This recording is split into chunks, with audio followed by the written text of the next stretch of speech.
ఇప్పుడు వీళ్ళు దాంట్లో గొడవ చేస్తే అదేంది అసలు రామాలయంలోకి వెళ్ళడానికి ఏంటి గొడవ అంటే ఒకళ్ళేమో గొంతేనమ్మ టెంపుల్ అంటారు, మరి ఏదమ్మా అమ్మవారి దగ్గర అంటే లేదంటారు.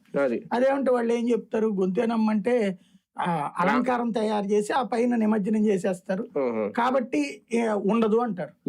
మరి అప్పుడు ఇక్కడ రాముల వారిగా ఇది కనబడుతోంది, అక్కడే మిగతా పూజలన్నీ జరిగినటువంటి విగ్రహాలు కనబడుతున్నాయి కదా అంటే అవన్నీ మామూలుగా గుడి కాబట్టి అట్లా పెడతా ఉంటారు అని చెప్పుకొచ్చారు. చుట్టుపక్కల ఉన్నటువంటి వాళ్ళందరూ అంటే ఊరికినే విగ్రహాలు పెట్టారు, ఇది గొంతేనమ్మదే అన్నారు. సరే గొంతేనమ్మ అయితే గొంతేనమ్మది ఏం చేద్దాం, ఆ విగ్రహాల వరకు నేను బాగు చేయిస్తాను, ఇదంతా క్లీన్ చేయిస్తానంటే చేయించడానికి వీల్లేదు. సరే ఈయన దేవుడికి ఇదేస్తే మాలేస్తే తీసిసిరేశారు, మాల దేవుడి మెడలో నుంచి మాల తీసిసిరేశారు. అప్పుడు ఏంటిది అన్నటువంటి పబ్లిక్ లో కూడా చర్చ వచ్చింది.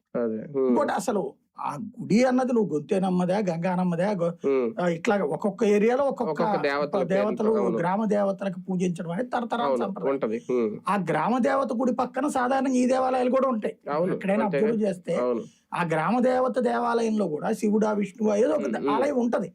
ఎందుకు అంటే ఆ కంటిన్యూటీ అమ్మవారితో పాటుగా ఒక విశిష్ట మూర్తుల్ని అక్కడ పూజించడం అండి. ఇప్పుడు మనకి కొన్ని గుళ్ళల్లో రాముడు శివుడు ఇద్దరు ఉంటారు, కొన్ని గుళ్ళల్లో అదొక పద్ధతి.